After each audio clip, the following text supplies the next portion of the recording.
First Squeezable Makeup dari Emina. Squeeze Me Up. First Squeezable Concealer. First Squeezable Brow Cara.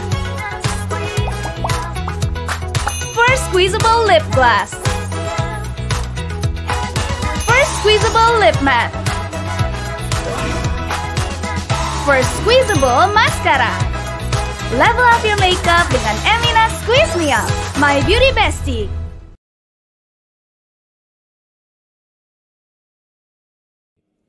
Pemerintah memutuskan untuk melanjutkan penerapan PPKM level 4 dari tanggal 3 sampai dengan 9 Agustus 2021 di beberapa kabupaten kota tertentu. Lihat ibu berdiri sedang bersusah hati, air matamu berlinang, mas intanmu terkenang.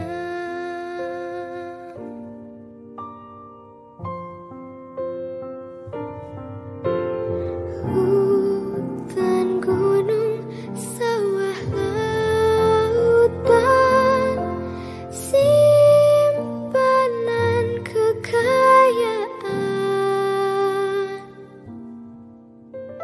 Kini ibu sedang susah merintih dan berdoa.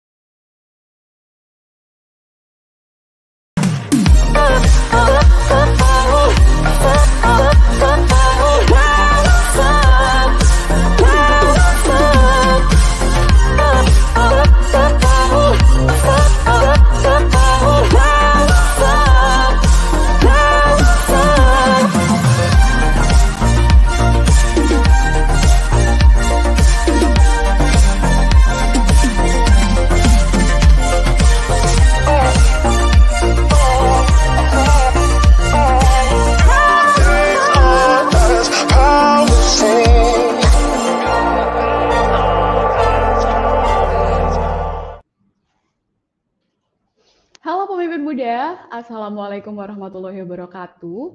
Om Swastiastu, Namo Buddhaya, salam kebajikan, salam sejahtera untuk kita semua. Selamat pagi dan selamat datang kembali di rangkaian puncak acara Lead the Fest 2021. Nah, hari ini kita sudah mencapai di rangkaian hari keempat dari Lead the Fest 2021. Nggak berasa banget nih, kita udah setengah jalan dan puncaknya nanti akan ada di tanggal 18 Agustus 2021. Perkenalkan, saya Ainun Rahma yang akan menjadi Master of Ceremony pada rangkaian acara Lead the Fest 2021 hari ini. Nah, rangkaian puncak acara Lead the Fest bisa disaksikan melalui pemimpin ID University dan juga aplikasi video yang merupakan partner streaming resmi dari acara Lead the Fest 2021. Sebelum kita mengikuti rangkaian acara pada hari ini, mari kita bersama-sama untuk mendengarkan lagu Indonesia Raya. Indonesia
Semoga lagu Indonesia Raya yang barusan kita dengarkan bersama-sama bisa membangkitkan kembali rasa nasionalisme kita kepada negeri tercinta.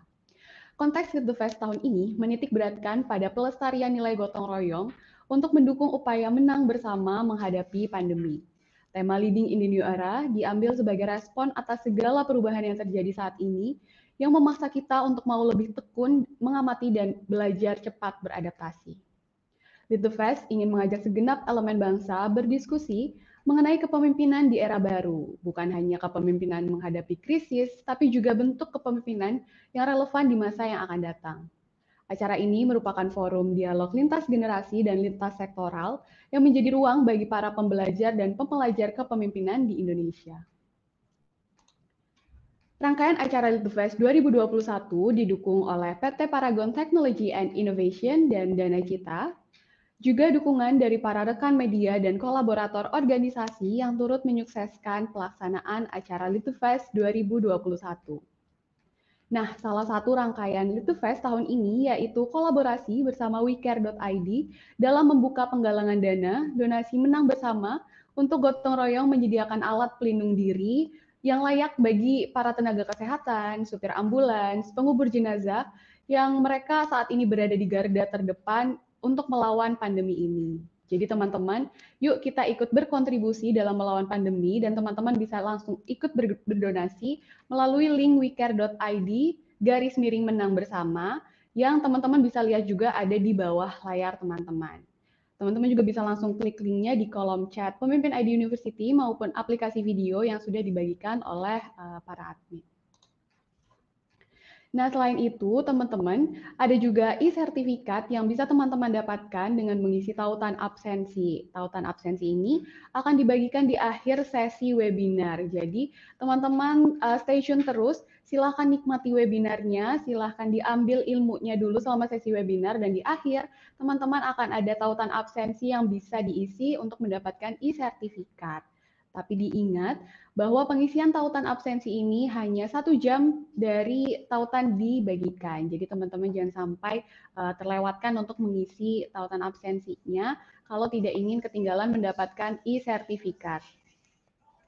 Nah, pemimpin muda juga bisa mendapatkan hadiah eksklusif dari Lead the Fest dengan membagikan keseruan teman-teman mengikuti rangkaian acara ini ke Instastory. Jadi teman-teman langsung di screenshot aja atau langsung di foto teman-teman ketika mengikuti webinar atau jalan-jalan ke Pemimpin ID University atau mungkin sedang mengunjungi Community Expo dan pokoknya keseruan mengikuti acara Lead the Fest 2021 di-upload ke Instastory, di-tag ke @pemimpin.indonesia dan @leadthefest. Nanti di akhir sesi webinar akan ada 2 orang pemenang yang akan diumumkan dan akan mendapatkan hadiah menarik dari acara ini. Jadi jangan sampai ketinggalan ya teman-teman. Nah, sesi webinar sebagai pembuka pada rangkaian acara hari ini akan membahas mengenai contribution from startup industry to shape the future leadership era in Indonesia. Nah, moderator pada sesi kali ini merupakan Digital Government Practitioner, yaitu ada Bapak Pandu Putra. Dan beliau juga saat ini sudah hadir nih di tengah-tengah kita, jadi langsung saja saya panggilkan untuk naik ke layar. Ada Bapak Pandu Putra. Halo, Selamat pagi, halo Bapak. semua. Selamat pagi, Mbak Ina. Halo. Selamat pagi semua. Selamat pagi. Bagaimana kabarnya Bapak pada pagi hari ini? Alhamdulillah sehat, senang weekend bisa berbagi juga sama teman-teman semua di sini bareng pembicara-pembicara yang oke banget. Alhamdulillah, meskipun weekend, hari libur, tapi tetap diisi untuk sharing ilmu gitu ya Bapak? Betul. Oke, nah saya mau nanya dulu nih, Bapak Pandu sendiri selama kondisi pandemi ini dan selama kondisi situasi PPKM ini, apa aja sih kesibukannya? Banyak sekali ya, jadi sebenarnya kalau saya sendiri pandemi ini dan PPKM banyak banget buat transformasi. Saya pindah kerja ke tempat baru, sekarang saya di World Bank, terus saya juga bantu terlibat juga sama teman-teman Pemimpin ID dan juga beberapa yayasan lain yang saya bantu juga. Wow, oke, tetap produktif dan meskipun di masa pandemi seperti ini. Baik, kalau begitu apakah Bapak Pandu sudah siap untuk menjadi moderator pada sesi webinar pagi hari ini? Siap, semangat. Siap, semangat. Pasti teman-teman juga udah nggak sabar untuk menyaksikan webinar pada pagi hari ini. Kalau begitu langsung saja saya berikan acaranya kepada Bapak Pandu. Silakan. Ya, terima kasih Mbak Ainun. Ya, selamat pagi semua. Selamat pagi teman-teman semua di hari yang cerah ya. Saya di Bandung. Hari ini cerah sekali dan semoga semua teman-teman juga sehat semua. Bagi yang masih mungkin sedang sakit atau ada kesusahan, semoga segera disembuhkan dan dipercepat kesembuhannya ya. Perkenalkan sebelumnya nama saya Pandu Kartika Putra. Saya Digital Government Consultant di World Bank. Dan hari ini saya akan menjadi moderator untuk membantu teman-teman belajar juga. Saya sendiri juga belajar dari pembicara-pembicara yang sangat luar biasa. Hari ini tema sesi ini adalah Contribution from Startup Industry to Shape the Future of Indonesia. Jadi pembicara-pembicara kita ini pembicara atau tokoh-tokoh startup Indonesia yang visinya luar biasa sekali untuk membangun Indonesia ke depannya. Tanpa banyak pengantar, saya akan langsung mengundang. Saya perkenalkan terlebih dahulu. Yang pertama, saya sangat mengagumi ini inisiatifnya, startupnya juga, dan terutama sosoknya beliau. Beliau adalah pendiri Dana Cita. Sebelumnya beliau memegang berbagai pengalaman manajemen strategis di ada Leapfrog Investment, ada Friends and Partners, dan pada tahun 2019 beliau memperoleh 2 gelar dari Magister Administrasi Bisnis dan Manajemen dari Harvard Business School dan ya ini ya Magister Kebijakan Publik dari Harvard Kennedy School. Ini luar biasa sekali, menjadi inspirasi semua. Beliau adalah Mbak Katy Lee, co-founder Dana Cita. Saya panggilkan Mbak Katy. Ya, Pagi terima Pandu. kasih. Pagi Mbak, gimana kabarnya Mbak? Baik Pandu. Ya syukur sehat sentosa ya. Alhamdulillah. Bagaimana Mbak? kabarnya Pandu? Alhamdulillah sehat juga. Gimana hari-hari ini kesibukannya? Ada yang khusus atau gimana nih? Tadi udah dengar kesibukannya Pandu, saya merasa kurang produktif nih jadinya. Saya masih sering nonton Netflix setelah kerja, soalnya udah ini ya, otaknya kayaknya udah suntuk. Tapi ya kan selain itu juga jadi lebih sering olahraga dan lain-lain sih. Tapi intinya untuk menjaga kesehatan mental dan fisikal juga ya. Iya, penting banget sih. Saya sendiri juga masih main game kok Mbak, cuma nggak diceritain aja tadi. Oh iya ya. Ketahuan sekarang. Aduh. Iya. Iya, hari ini kita akan ngebahas banyak banget ya Mbak. Semoga Mbak Katy juga semangat untuk kita berbagi semangat ke teman-teman dan cerita terutama tentang Dana Cita. Iya. Nah, gimana Mbak? Oh enggak, mau ini aja, terima kasih atas waktunya ya kan, dan excited banget juga bisa hadir di sini. Oh iya, kita yang benar-benar terima kasih juga Mbak Katy mau berbagi nih. Saya minta izin untuk mengundang pembicara kita yang kedua.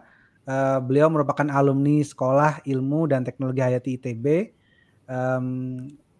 CEO dan co-founder pasti udah tahu banget nih e-fishery. Udah pengalamannya berbagai prestasi di nasional maupun internasional. Mandiri Young Technopreneur Award 2012, Slash Global Winner di 2014 di Helsinki, sampai Forbes 30 Under 30 gitu ya. Asia bahkan ya, bukan Indonesia lagi nih, pada 2017, dan sebenarnya banyak banget. Tapi nanti mungkin bisa cerita sendiri gitu ya. Ini juga sama inspirasi saya, senior juga ya, Mas Gibran, Chief Executive Officer dari dan co-founder e-fishery. Pagi Mas Gibran. Pagi Mas Pandu. Gimana kabarnya nih? Sehat-sehat, alhamdulillah. Ya, ini gimana nih sekarang e-fishery kayaknya makin sibuk aja, produknya nambah-nambah lagi gitu ya Mas ya? Lumayan produknya nambah, dan ya kita cukup bersyukur lah ya di tengah pandemi masih bisa dikasih kesempatan buat tetap tumbuh ya, dari segi headcount-nya, dari segi bisnisnya gitu. Jadi kesibukan juga tetap nambah. Ya, dan tentunya dampaknya Mas ya, tumbuh bersama petani ya Mas. Tumbuh bersama pembudidaya, betul Pandu. Ya, luar biasa. Tanpa kita banyak Ini kita mungkin pengenalannya semuanya juga pasti udah kenal ya, terutama beliau berdua ini sudah muncul di berbagai media juga. Aku akan mulai nih ya, kita pemanasan sedikit. Hari ini kan sebenarnya secara umum Lead the First itu temanya Leading in the New Era gitu. Dan sesi ini fokusnya itu sebenarnya contribution from startup gitu ya, untuk shape the future of Indonesia. Nah, kira-kira kalau kita awal dulu nih, kalau menurut Mbak Kety dan Mas Gibran, mungkin bisa Mbak Kety dulu. Kalau startup sendiri dalam konteks dua tadi itu apa ya sebenarnya? Bisa didefinisikan lah gitu ya. Startup itu apa gitu? Oke. Kalau misalnya, wah ini pertanyaan yang sulit-sulit gampang ya. Jadi kalau misalnya bagi saya mungkin startup itu menjadi wadah untuk inovasi dan disruption ya. Jadi ini kan menjadi dan sebenarnya mungkin kalau misalnya dibilang startup itu hanya untuk anak-anak muda juga nggak betul sih. Akan cuma mungkin banyaknya tuh lebih banyak anak muda gitu. Tapi saya rasa ini tentunya terbuka untuk semua. Tapi intinya ini menjadi kesempatan gitu kan, bahwa setiap ada permasalahan sebenarnya selalu ada kesempatan ya kan untuk mengeluarkan ide-ide baru, solusi baru ya kan, yang bersifat inovatif, dan karena bersifat inovatif saya rasa secara langsung juga akan bersifat disruptif gitu ya. Tapi intinya sebenarnya ini secara garis besar yang make me excited juga tentang startup itu ibaratnya memang mendorong kita untuk menjadi kreatif, sehingga tidak menganggap bahwa status quo itu memang yang akan selalu ada gitu kan, tapi berani untuk mencoba lah hal-hal baru gitu kan, mencoba solusi-solusi baru yang mungkin belum ada atau bisa dikembangkan lebih lanjut. Kurang lebih itu mungkin jawaban singkat saya ya, startup itu apa. Singkat, padat ya Mbak ya.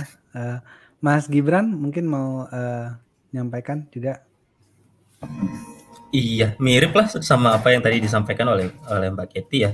Cuma mungkin bedanya startup dengan perusahaan lainnya, baik itu UMKM yang baru berdiri. Karena kan startup kalau literalnya kan secara harfiah ya baru mulai gitu ya. Tapi bedanya apa sama yang lain, karena di konteks startup yang kita ketahui sekarang itu yang kalau di translate-nya cuma perusahaan rintisan, itu ada dua komponen yang ada sih. Komponen pertama itu teknologinya. Itu yang perlu ada di startup. Jadi biasanya kalau di startup mereka entah punya satu teknologi untuk bagian dari tools-nya gitu ya, untuk enable supaya prosesnya bisa lebih efisien, atau memang produknya itu sendiri ya teknologi gitu, dalam bentuk platform, teknologi yang bisa dijual. Jadi komponen teknologi ya perlu ada kalau kita ngomongin startup, dan itu yang bikin di bagian keduanya apa ya, mungkin kecepatannya untuk berkembang atau agility kalau disebutnya. Kalau startup ya pasti lebih cepat buat tumbuh. Nah, ini faktornya memang ada beberapa faktor. Faktor pertama didorong sama model bisnisnya memang baru, sehingga minim aset, terus manfaatin teknologi, manfaatin network sama distribution. Akhirnya walaupun misalnya sama-sama warung kopi misalnya, satu warung kopi ini startup, mereka punya satu mentality untuk bisa scale karena memanfaatkan distribution di teknologi yang sudah ada. Sama ya di sisi lain resources-nya. Entah itu resources di talentnya yang memang kalau perusahaan lain mungkin banyaknya operation, perusahaan startup nih banyaknya rekrutnya engineering gitu. Itu kan itu yang akhirnya bisa mendorong ke sana. Sama ya modalnya juga, capitalnya. Di startup bisa tap into venture capital yang memang bisa punya satu model yang sama untuk bisa tumbuhnya secara cepat dan memanfaatkan momentum buat ngejar market lebih besar gitu. Jadi akhirnya kalau konteksnya yang tadi di disrupsi, inovasi dan lain sebagainya, karena ada teknologi dan agility-nya, kita bisa lebih cepat buat bisa membesarkan skalanya, baik itu bisnisnya maupun impact-nya. Ya, wah, makasih banget nih, lengkap banget tadi dari inovasi, disrupsi, kesempatan, permasalahan dari Mbak Kety, Mas Gibran teknologinya mulai, lalu talent juga sama skill-nya ya, kecepatan. Nah, berangkat dari situ nih, kalau kita justru masuk lebih dalam lagi nih sebelum kita lebih keluar, kalau kita ngomong tentang value gitu ya, ini agak dalam juga nih.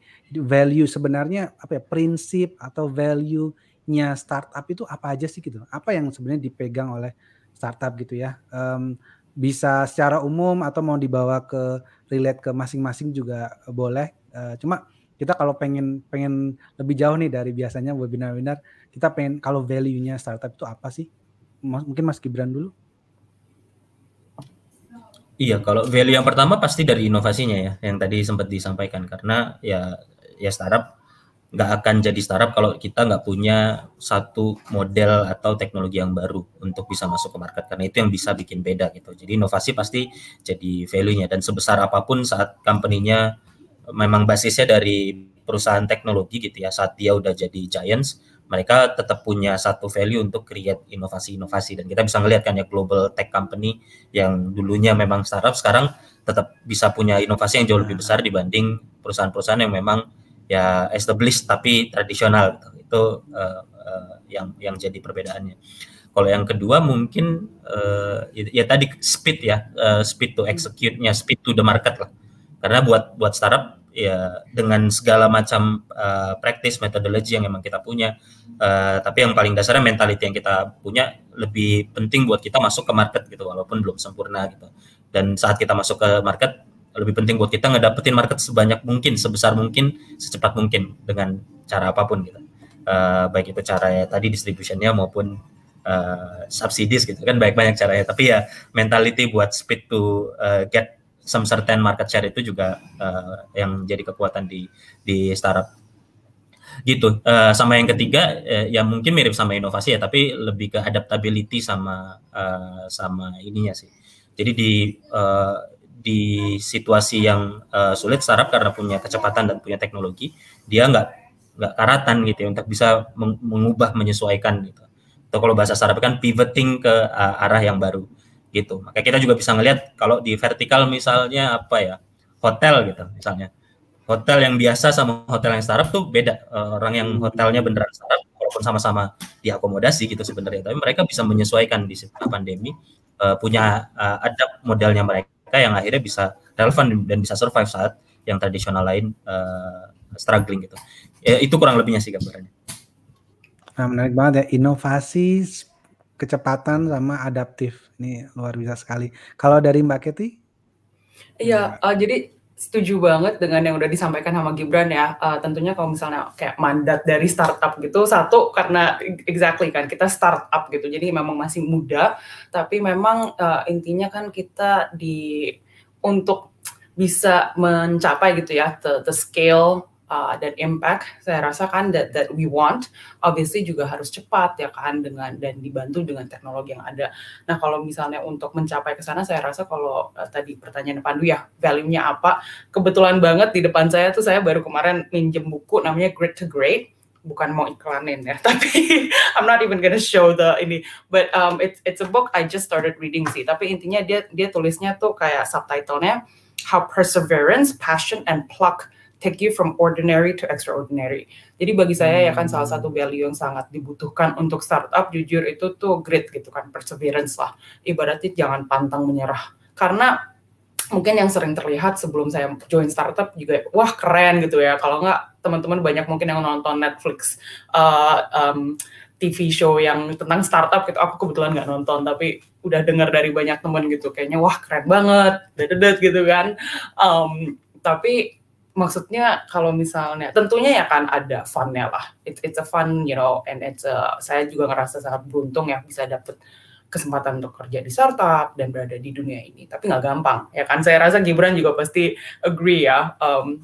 Itu tuh ibaratnya yang sering kita ngomong di tim itu satu minggu di startup serasanya 1 bulan, 1 bulan di startup serasanya 1 tahun, 1 tahun di startup serasanya kayak 10 tahun gitu, karena yang perlu kita achieve juga cukup besar, tantangannya banyak gitu. Jadi bagi saya jiwa pantang menyerah itu harus ada gitu kan, dan saya rasa jiwa pantang menyerah itu datang dengan clear gitu loh, bahwa visi misi untuk join startup itu ya kan, untuk mendirikan startup itu apa sih. Jadi itu yang saya rasa selalu mendorongkan, dan semoga juga bisa dilakukan dengan teman-teman yang ya kan komunitas ya kan, tim yang memang visi misinya sama dan mempunyai jiwa pantang menyerah yang sama.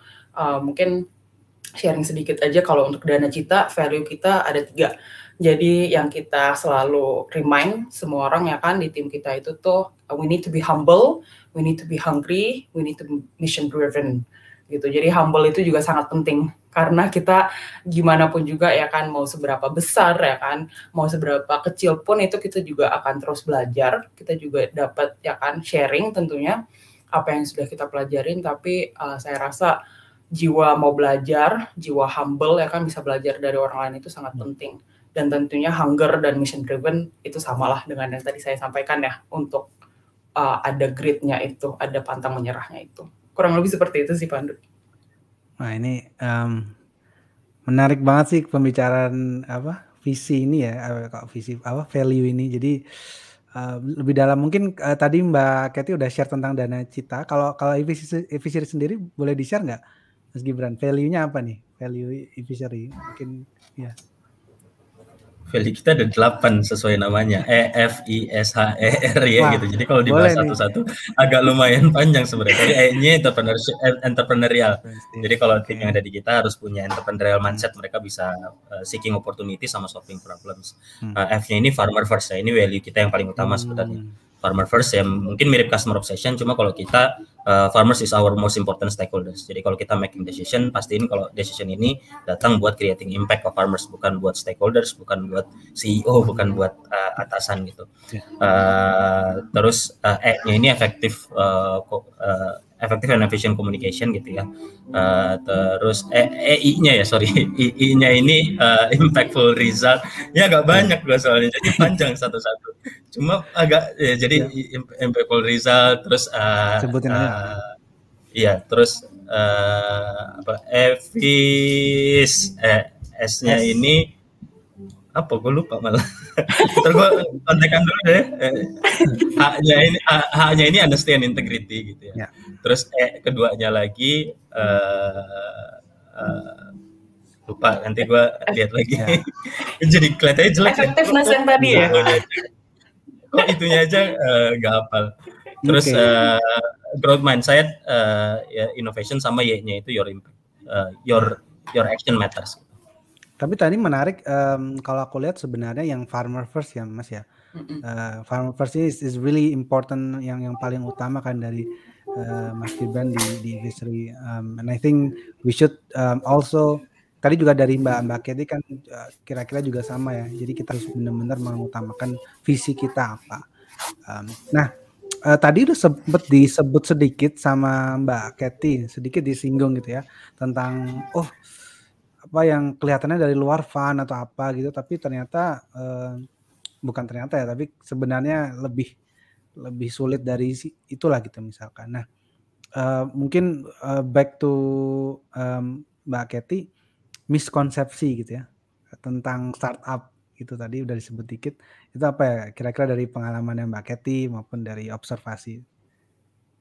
Ya, jadi menurut saya salah satunya yang tadi saya sebut ya, fun, it's fun, and obviously ya kan, mungkin kayak ada jiwa lebih, bukan lebih, ya bisa dibilang kadang-kadang miskonsepsinya kayak lebih santai gitu ya, karena kan ibaratnya timingnya lebih fleksibel dan lain-lain kan. I mean the culture is very much kayak you get the work done lah ya kan. Gimana kalian mau manage your time ya terserah gitu ya kan. Apalagi dengan work from home, tentunya kalau misalnya ada kebutuhan keluarga, personal, dan lain-lain, kita juga percayakan lah gimana kalian menggunakan waktu kalian. Yang penting results-nya, outcome-nya ada gitu.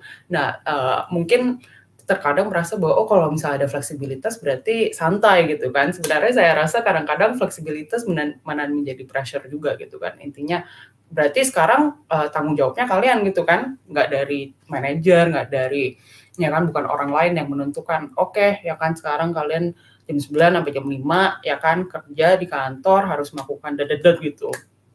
Jadi saya rasa balik lagi yang saya ingatkan ke teman-teman ya kan di tim kita juga, bahwa we trust you ya kan, jelas dari culture kita memberikan kepercayaan yang tinggi, otonomi yang tinggi ya kan, untuk mendapatkan dan mempertahankan kepercayaan dan otonomi yang tinggi itu tentunya mesti ada jiwa ownership yang tinggi ya kan, jiwa untuk memastikan kepercayaan gitu kan dari tim semua lah intinya, karena startup itu kan lean ya, intinya kita nggak bisa kayak perusahaan besar yang banyak banget orangnya ya kan, kita juga baru mulai, jadi setiap orang itu pasti tanggung jawabnya besar, dan ya kan at the same time karena tanggung jawabnya besar, dampak yang kalian bisa berikan di sebuah startup juga sangat besar.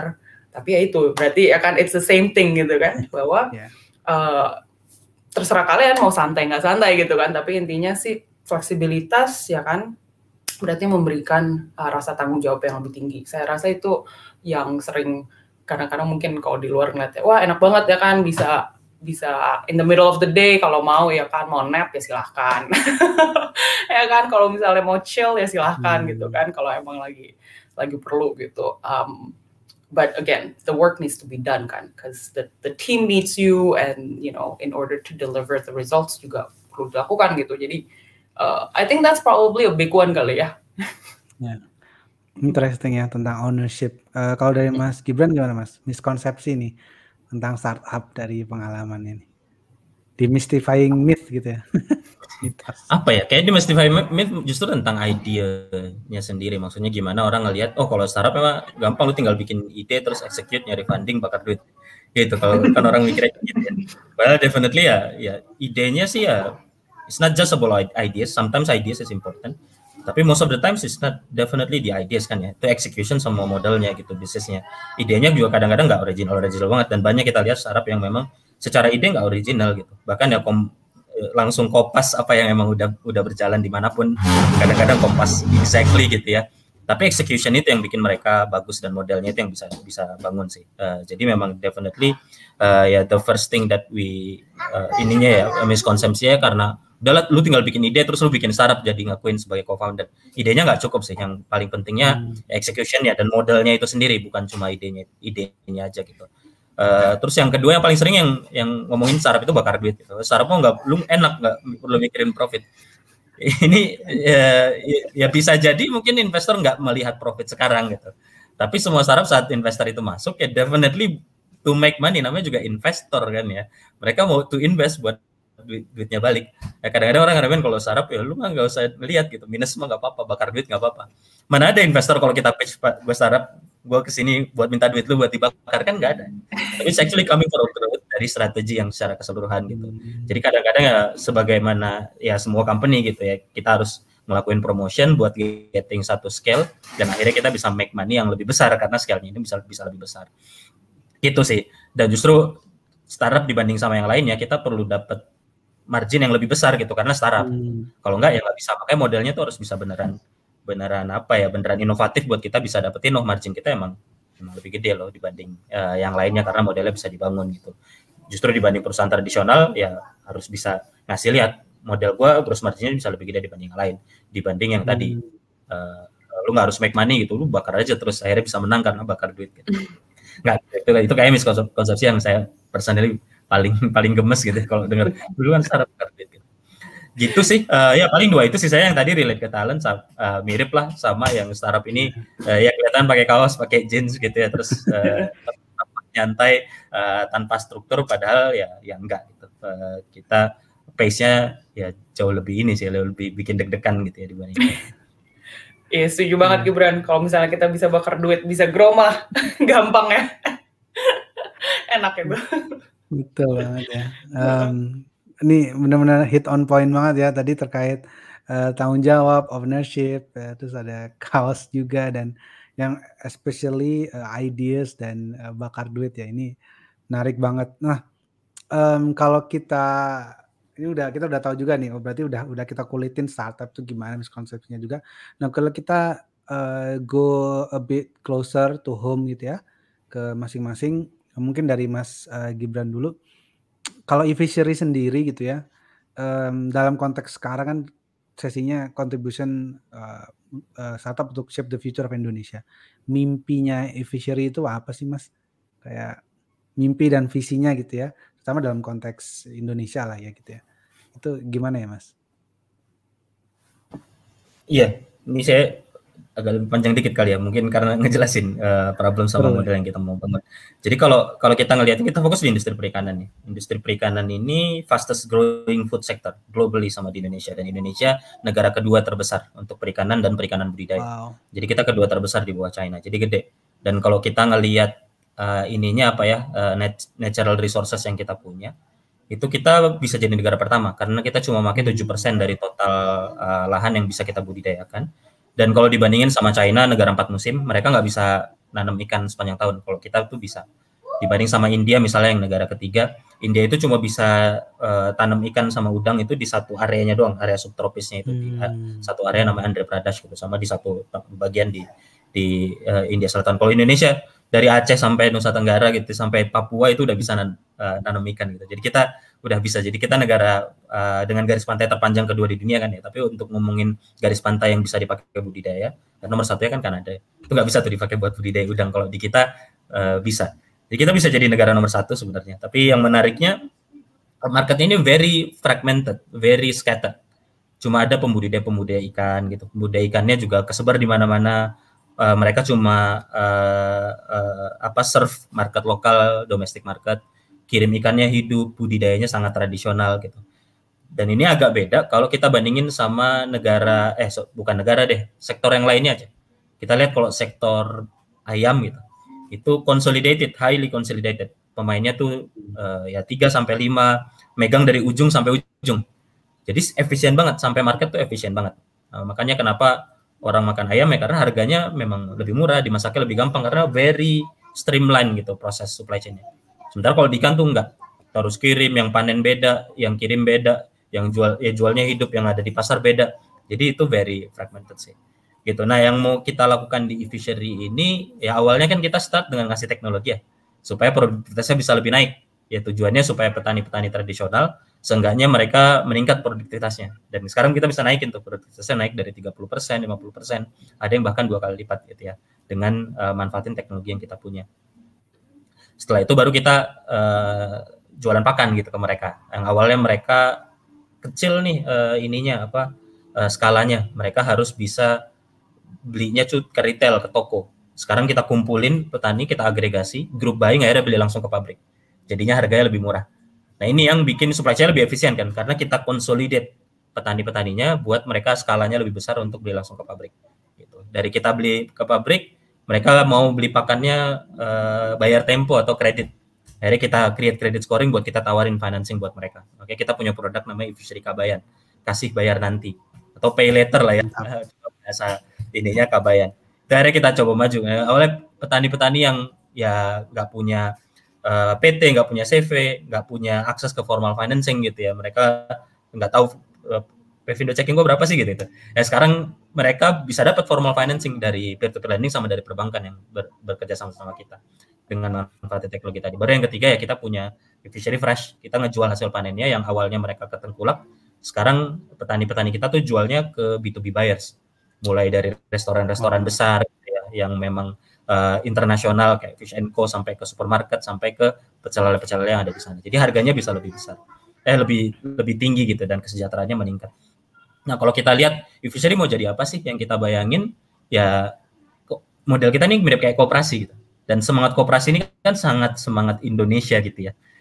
Jadi kalau koperasi dalam tanda kutip ya, bukan sebagai entitas koperasinya itu sendiri, tapi kita punya semangat koperasi di mana petani ini berkumpul di satu tempat dengan menggunakan teknologi, akhirnya mereka bisa besar gitu, dan akhirnya consolidated, tapi consolidated bukan large corporation gitu yang memonopoli market, tapi petaninya yang memang diberdayakan dengan teknologi dan akhirnya mereka yang memonopoli market, mereka yang punya kontrol terhadap input. Gue mau harga pakannya segini, kalau enggak ya gue pilih pakan lain, kan enak. Mereka yang punya kontrol kepada output, nggak dikendalin tengkulak lagi. Harganya segini nih, kalau enggak ya gue jual langsung ke market gitu. Akhirnya mereka yang jadi price makernya dan mereka yang have a say ke sana. Dan itu yang akhirnya ya semakin banyak mereka diberdayakan, makin besar juga produktivitas yang kita punya. Jadi kalau ditanya fishery mau jadi apa ya, kita mau jadi largest cooperative network di Indonesia gitu. Sekarang kita punya 11 ribuan pembudidaya sekarang. Ya kita pengen ya jadi 1 juta, 1,5 juta, total di pembudidaya di Indonesia ada 3,7 juta. Jadi ya itu yang kita mau coba masuk. Once itu kita jadi itu 1 juta aja, itu largest fishery cooperative all over the world, globally. Dan itu yang akhirnya bisa ngedorong Indonesia jadi negara nomor 1 buat budidaya ikan, dan itu yang kita targetin gitu. Wow, luar biasa Mas. Perjalanan ini baru 1% berarti ya Mas ya? Luar biasa. Betul, ini baru 1%. Potensinya masih luar biasa ya. Ya, betul. Luar biasa. Semoga memang ini benar-benar menginspirasi ya, bukan lagi menginspirasi ya, kayak bikin gemes dan pengen gerak sih ya. Ini menarik nanti bahasan kita selanjutnya. Nah ini selanjutnya mungkin yang nggak kalah menggugah lagi mungkin dari Mbak Kety ini. Silakan. Dana Cita gimana nih Mbak untuk Indonesia ke depannya mimpinya? Thank you Pandu. Jadi kalau misalnya kita tadi menarik banget sih dengar ceritanya Gibran gitu ya, dari perikanan gitu kan. Kalau misalnya kita tuh dari segi pendidikan gitu. Jadi kalau misalnya kita ngelihat masalahnya kan kalau misalnya Indonesia mirip-mirip enggak sih? Intinya aset terbesar kita gitu kan kalau misalnya kita ngelihat dari segi jumlah populasi kita tuh 4 terbesar di Indonesia ya kan. Tapi kalau misalnya saya juga ada kesempatan untuk luar negeri dan lain-lain, kalau misalnya kita ngomongin tentang di luar negeri itu Indonesia dikenalnya sebagai apa sih ya kan, dikenalnya sebagai ya turisme lah, Bali gitu ya kan. Bahkan ada yang mikir ya kan Bali itu Jakartanya gitu kan ibaratnya. Jadi gemes juga ngelihat karena kita ngelihat bahwa aset terbesar kita tuh nggak diketahuin gitu kan, yaitu orang-orang kita, talenta kita gitu kan. Jadi saya juga bekerja di berbagai sektor ya kan, sempat ada di non-profit, di private ya kan, dan ada di luar negeri juga. Dan saya ngeliat bahwa sebenarnya Indonesia itu potensi untuk berkembang itu sangat besar. Dan kita selalu ngeliat gitu kan, opportunity di Indonesia itu banyak ya kan, investor banyak yang mau ke sini, dadadat gitu. Tapi kendala terbesarnya apa sih? Kendala terbesarnya itu selalu di talenta kan. Apakah quality of labor-nya ada? Jadi kalau misalnya saya telusurin, quality of labor itu balik lagi lah ya kan, capacity building ke orang-orang kita ya kan. Dan itu basically balik lagi ke pendidikan. Nah kalau misalnya dilihat gitu pendidikan kita kayak gimana? Pendidikan kita ya terutama karena kita melihat di perguruan tinggi. Kenapa perguruan tinggi? Karena kita melihat itu jenjang terakhir buat masuk ke karir. Ternyata di sana tuh kita dibanding dengan tetangga kita yang di Asia Tenggara aja deh ya, tuh kita enrollment, intinya yang mendaftar, yang memang duduk di bangku kuliah, itu tuh baru 30%. Bayangin aja 30% gitu kan, 70% itu kemana ya kan? Itu kan berarti jutaan ya kan pelajar gitu loh, yang dari Sabang sampai Merauke, yang saya juga kemana ya mereka gitu kan, karena kan investasi pendidikan itu jangka panjang. Ibaratnya kalau nggak sekolah sekarang, biasanya tuh kalau nggak dari SMA nggak lanjut kuliah ya, banyak yang ibaratnya ya udah nggak lanjut kuliah lagi karena sudah biasa gitu kan, ada income dan lain-lain. Tapi kita juga tahu kan bahwa di dunia kita sekarang yang globalized ya kan, mempunyai pendidikan yang berkualitas, pendidikan tinggi itu sebenarnya akan membuka kesempatan-kesempatan banyak sekali ke depannya. Jadi itu yang ingin kita bantu, kita menjadi jembatan sebenarnya antara pelajar dan kampus kita gitu ya kan. Jadi kita secara visi dan misi sih intinya dari Dana Cita kita ya kan ingin memperluas akses pendidikan di Indonesia. Bukan hanya di perguruan tinggi doang bahkan ya, tapi ke depannya juga. Jadi kita juga ada bekerja sama dengan pelatihan bootcamps ya kan, kursus bahasa, karena ini kan sebagai upskilling. Kita kan di dunia di mana belajar itu tidak berhenti setelah kuliah lah ibaratnya. Setelah umur 20 udah kita stop belajar kan enggak ya. Karena yang kita bahas juga dunia kita itu selalu berubah-ubah. Kebutuhan selalu berubah ya kan. Dengan ada teknologi selalu ada skills yang perlu kita belajar lagi. Jadi kita gimana bisa ngedorong teman-teman yang udah berkarir pun ya kan ingin pindah karir, pindah jalur. Banyak kan yang mungkin di sektor ya kan yang lebih tradisional lah, ingin masuk ke startup atau ingin menjadi engineer, tapi nggak tahu gimana. Jadi kita juga sangat berterima kasih adanya banyak pilihan lembaga pendidikan, pelatihan yang udah muncul juga. Tapi dari kita melihat bahwa banyak juga yang belum bisa masuk karena masalah pembiayaan, ya kan.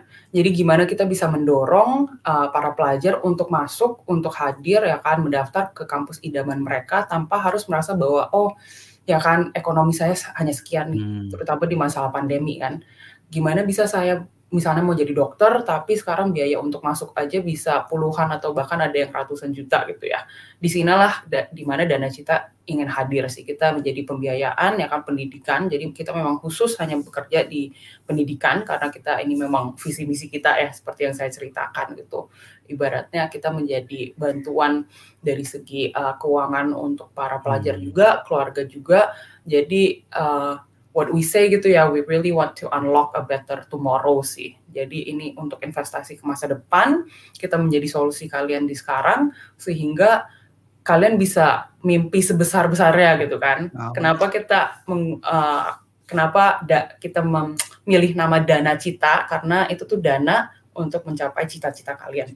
Gitulah. Jadi ya semoga ini memang investasi jangka panjang. Kita juga udah bersyukur udah bekerja sama dengan ya kan ratusan kampus ya kan, Bisa, banyaknya masih di Jakarta sih, jadi harapan kita bisa di luar Jabodetabek, bahkan di luar Jawa ya, karena kebutuhannya juga sangat besar.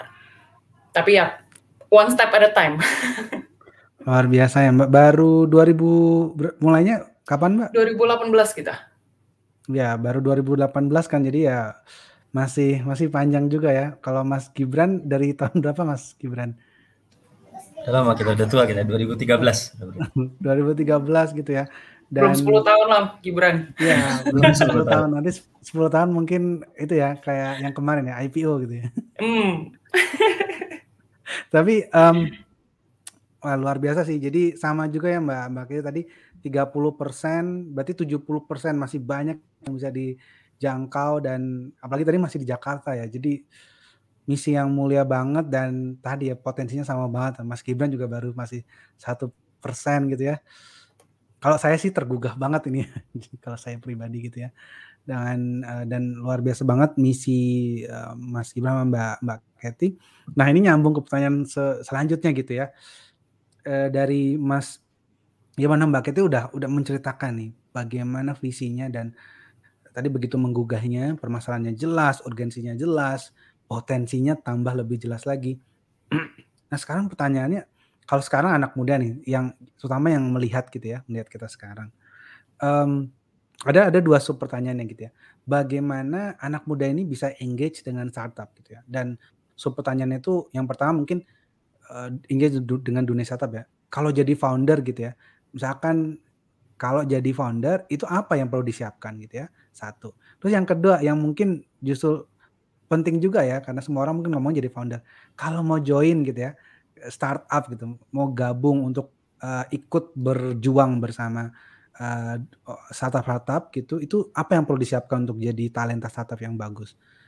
Baik secara umum maupun misalkan di company masing-masing boleh di-relate. Mungkin dari Mbak Kiti dulu. Sure, jadi pertanyaannya ada 2 gitu ya, kalau misalnya ada anak-anak muda gitu, atau saya nggak ingin age discriminate gitu kan, kalau misalnya ada yang mau engage dengan startup gitu, kalau misalnya mau jadi founder, pengalamannya seperti apa, atau kedua mau join seperti apa gitu ya. Jadi apa yang perlu disiapkan gitu ya, kalau engage dengan startup jadi founder maupun kalau mau join. Yes. Jadi kalau misalnya mau jadi founder, saya rasa balik lagi ke cerita Gibran juga gitu ya. Mesti clear sih visi kalian apa gitu kan, apa sih yang ingin kalian capai, karena balik lagi I think at the end of the day pasti ada jatuh turunnya gitu kan, pasti ada the good days and the bad days. Nah, pertanyaan good days gampang lah ya kan, good days itu pasti yang kayak oh mantep gitu kan, this is what I wanna do, gak ada penyesalan dan lain-lain. Kalau misalnya bad days-nya itu ya kan, pertanyaannya pasti apa, kalian pasti ada waktu di mana mungkin akan mempertanyakan gitu kan, apakah ini memang keputusan terbaik. Karena untuk menjadi founder itu pasti ada opportunity cost gitu kan, baik finansial, baik dari job opportunity, baik dari waktu ya kan, itu akan ada opportunity cost gitu, pasti ada ya kan, biaya yang ada kesempatan-kesempatan di mana kalian harus say no to that ya kan, to say yes untuk menjadi founder. Di sana menurut saya yang selalu menjadi jangkar ya itu 2 hal. 1, bagi saya tuh visi misi ya kan. Menurut saya ya kan pas untuk berkeputusan jadi ya kan jadi founder gitu ya di Dana Cita itu juga karena saya melihat bahwa visi misinya memang ini yang ingin saya capai gitu kan, ini yang ibaratnya gemes gitu di benak saya gitu kan, ini masalah yang ingin saya coba atasi lah gitu berbareng. Nah, keduanya dengan siapa gitu kan. Jadi mungkin pertanyaan ke teman-teman juga, ada beberapa model lah, ada solo founder ya kan, ada co-founding team ya kan, dan lain-lain gitu.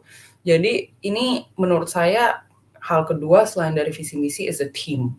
Who do you do with it? Dengan siapa yang akan berbarengan dengan kalian. Jadi saya juga beruntung banget bisa ketemu co-founding team ya kan, yang cocok banget dari segi bayangannya ya kan, dari segi apa yang ingin kita capai, dari segi insentifnya ya kan, kenapanya ya kan, jadi what-nya tuh sama, why-nya tuh sama ya kan, how-nya juga sama gitu loh, working style-nya tuh sama. Jadi menurut saya kalau misalnya menjadi founder, mulailah dengan tentunya visi misi ya, tantangan apa, masalah apa sih yang kalian ingin capai lah intinya gitu ya, sehingga itu menjadi jangkar kalian di waktu ya kan kalian menghadapi mungkin the down days gitu ya, the low days. Dan pertanyaan yang kedua mungkin dengan siapa ya kan, bisa aja kalian solo founder tapi pasti perlu nge-hire tim gitu kan. Jadi kira-kira mau kerja dengan orang seperti apa sih, budaya seperti apa sih yang tadi kita sempat sebut juga.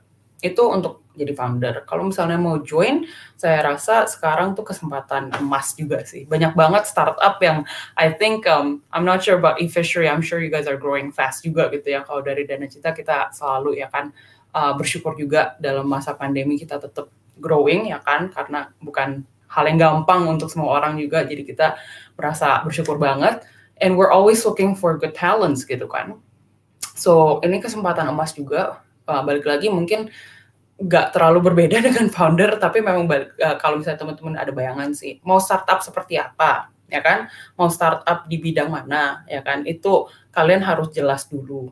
Dan tentunya kalau misalnya saya sedang interview dengan kandidat ya, yang saya assess tuh bukan hanya skills, ya kan? Tentu pengalaman, ya kan? Itu penting, tapi drivenness-nya. Balik lagi kan value-nya kita ada humble, hungry, sama mission driven ya. Jadi kalian tuh clear nggak kalau saya mau apply ke startup ini kenapa, ya kan? Kalau misalnya merasa belum cukup ada pengalaman atau skills, itu sebenarnya kalian bisa coba dulu sih. Intinya kalian bisa jujur gitu ya pas sharing. Oh ya, saya mungkin pengalamannya belum ke sana, tapi ini yang sudah saya lakukan. Saya sudah belajar ya kan, saya sudah mempelajari startup Anda, udah dedet gitu kan. Itu tuh it just shows kalau jiwa mau belajarnya tuh tinggi. Dan bagi saya tuh itu sangat penting di startup. Karena kita selalu berubah-ubah ya dengan adanya inovasi, yang disruption. Jadi siapapun yang join itu mesti ada jiwa drivenness yang tinggi, ya kan, dan mau belajar yang tinggi. So if you can show that, I think itu udah kayak langkah pertama lah, you have one foot in gitu. Ya, Wow. Mungkin, ya bisa panjang lah, tapi aku stop di sana dulu. Ya, it's interesting ya. Aku tadi nangkapnya banyaknya tentang why-nya ya Mbak ya. Menarik. Kalau dari Mas Gibran gimana Mas nih? Gimana jadi founder? Gimana kalau mau jadi talent untuk di startup nih? Siap, kalau jadi founder tadi yang udah di-highlight Katie penting banget sih. We have to start from why lah.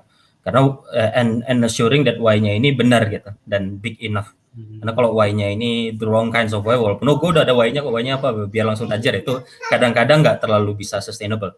Bukannya berarti salah, cuma kadang-kadang ada satu titik di mana startup ini kita masa depan kita nggak tajir gitu ya, aduh kok suram gitu. Tapi kalau why-nya ini, aduh kayaknya suram, kita pasti bakal loss sih. Padahal kita on the right opportunity sama the right market and the right model. Tapi nggak punya persistence karena why-nya ya cuma segitu aja, lu salah punya bensin gitu. Tapi kalau why-nya tadi ya, solving problems yang big enough gitu, in education, in agriculture, in a lot of things gitu ya, yang mau create value di scale-nya besar, ya walaupun susah kondisinya, selama itu belum tercapai kan kita terus-terusan jalan. Itu source of energy kita buat bisa executing dan bisa adapting gitu. Itu jadi mau nge-highlight itu sih. Tapi di sisi lain yang kedua juga agak mirip sama yang pertama, tapi lebih ke ya choosing the right problems to solve sih. Pastiin kalau problemnya ini ya worth solving. Karena ya startup sama teknologi is all about solving problems. Dan yang perlu digarisbawahi mungkin di konteks Indonesia kali ya. Indonesia kan tidak pernah kekurangan masalah gitu ya. Tapi ada banyak sekali masalah yang harusnya bisa diselesaikan sama startups. Dan sayangnya founder-founder saat kita punya solusinya itu nyelesain permasalahan-permasalahan yang itu aja gitu. Jadi boring. Dan ini mungkin curhatan pribadi, kalau mentoring founder atau ngikut di kompetisi, makin kesini makin boring. Aduh itu lagi bosen men. Lu banyak masalah Indonesia nggak kurang, masa lu bikinnya ya itu lagi gitu. Dan pastiin ya saat kita solving problem, actually we're different kan in the market gitu. Jadinya ya marketnya besar, tapi di problem saya ya right problems, big enough problem, sama bisa kita solve gitu. Sama yang ketiga ya position kita di market lah ya, right solution that will fit gitu. Dan itu yang bisa kita coba kembangin. Jadi pasti ini ya modelnya ini bisa relevan, bisa baru dan lain sebagainya sih di solusinya itu. Itu sisanya ya baru yang keempat ya langsung mulai duluan aja, nggak usah kebanyakan cincong gitu aja sih kan langsung gitu. Dan kalau udah bisa siap mental hajar gitu ya calculated definitely risk, tapi udah execute aja dulu gitu. Yang penting cepat tapi manageable, itu yang udah jadi bukti lah kalau kita bisa jadi startup founder. Gitu, itu yang pertama. Kalau yang kedua untuk mau join ke startup, mirip sama apa yang di jauh sama kita tadi ya. Cuma kalau di startup ini kita ini ada extra miles. Jadi pengalaman waktu pernah ngobrol sama orang yang lama banget kerja di corporate, buat kita join ke startup. Terus bilang, udah tertarik banget dia join. Terus target saya apa Pak KPI-nya? KPI-nya ini nih. Aduh, mustahil Pak. Kayaknya saya nggak bakal bisa deh mencapai KPI itu. Karena saya di corporate sekarang ini cuma segini Pak. Katanya. Bisa nggak diturunin KPI-nya? Ya kagak bisa lah, akhirnya nggak jadi kita hire gitu. Ini mental yang corporate sama startup beneran kelihatan kan ya. You really have to embrace that kind of stretch goals. Karena kalau enggak ya nggak bakal bisa masuk. Karena kita pasti stretch terus goals-nya gitu.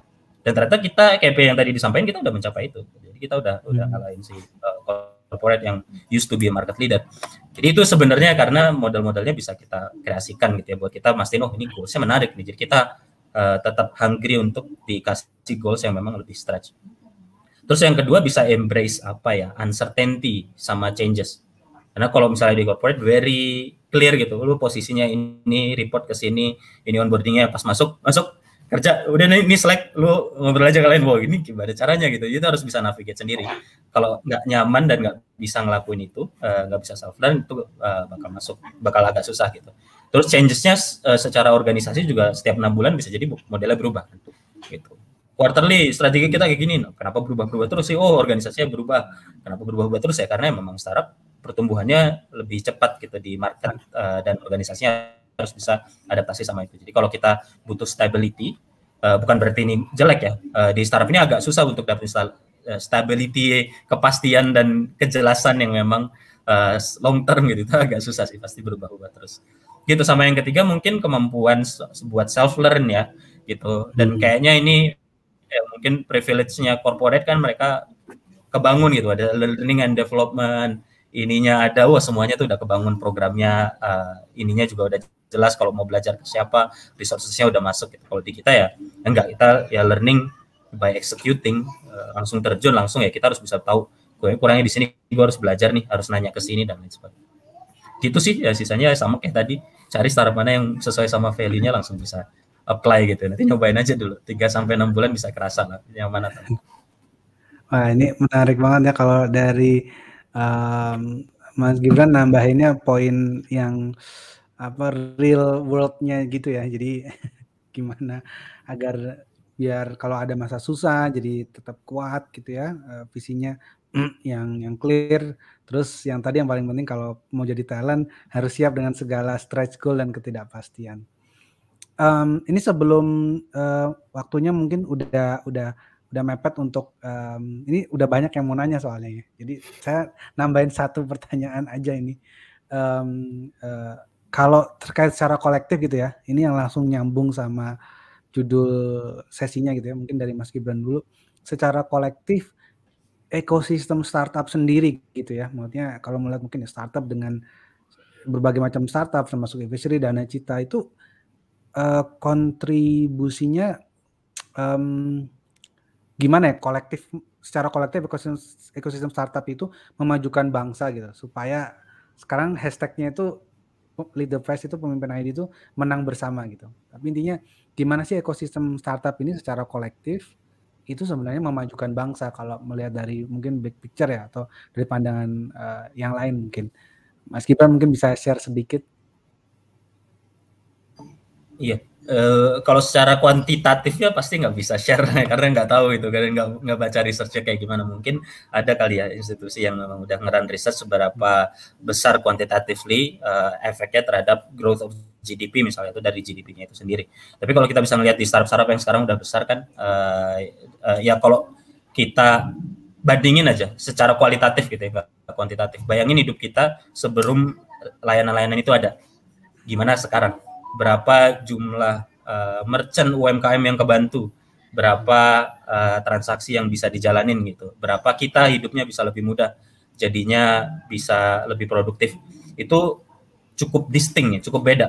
5 tahun terakhir aja kan ya, dan itu kayaknya 5-10 tahun terakhir situasi yang ada di Indonesia ini itu jadi satu era yang paling progresif kali ya dibanding sebelum-sebelumnya kalau kita ngelihatnya di adopsi teknologinya gitu.